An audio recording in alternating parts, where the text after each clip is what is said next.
আজকে আমাদের কি অবস্থা একটু বলেন তো। ইনশাআল্লাহ আজকে আমাদের পুরো পরিস্থিতি এবং ফিল্ড ওয়েদার সব দিকে আমাদের দেশ এখন এগিয়ে ইনশাআল্লাহ। আর বাংলাদেশে বর্তমান ফুটবলের মান অনেকটাই এগিয়ে, গোটা বিশ্ব এখন বাংলাদেশের ফুটবলকে দেখছে। তাছাড়া হচ্ছে আমাদের হামজা আর হচ্ছে ফাহমিদুল, জামাল ভুঁইয়া, তাজউদ্দিন সাদ অশান্তিত ভাবে এবং আমাদের কোচ ভার্চুয়াল ক্যাপ্টেনরা বাংলাদেশ টিমটা এখন পিছনে অনেক সুন্দর পরিস্থিতি, পজিশনে অনেক ভালো ইনশাআল্লাহ। আমরা আশা করি আজকে বিট করবো সিঙ্গাপুরকে। আমাদের পজিশন, আমাদের খেলা, আমাদের কন্ডিশন সকল দিকেই আমাদের জনগণ, আমাদের দর্শক, আমাদের স্টেডিয়াম ইনশাআল্লাহ আশা করি এই ম্যাচে আমরা জয়লাভ করে ইনশাআল্লাহ 2027 সালের সৌদি আরবের যে কোয়ালিফাই এশিয়া কাপ আমরা এএফসিতে ইনশাআল্লাহ খেলতে আমরা আশা করতে পারি ইনশাআল্লাহ। Thank you. ইনশাআল্লাহ জিতবো, আজকে জিতবো ইনশাআল্লাহ, বাংলাদেশ জিতবে।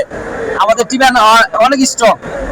হামজা, ফাহমিদুল, জমিসুম, জামাল ভুঁইয়া এবং বাংলাদেশ যারা লোকাল প্লেয়ার আছে তারাও এখন খুব ভালো পারফরমেন্স করতেছে।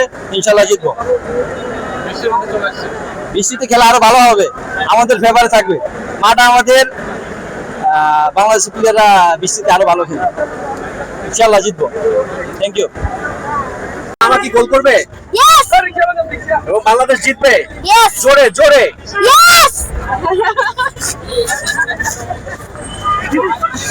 কি নাম Azim. Azim. Singapore. Bangladesh.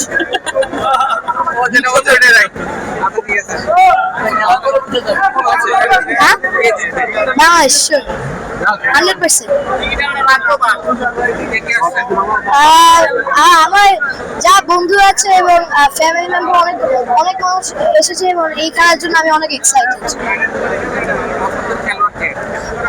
এখন এই বাংলাদেশের জন্য হামজা চৌধুরী।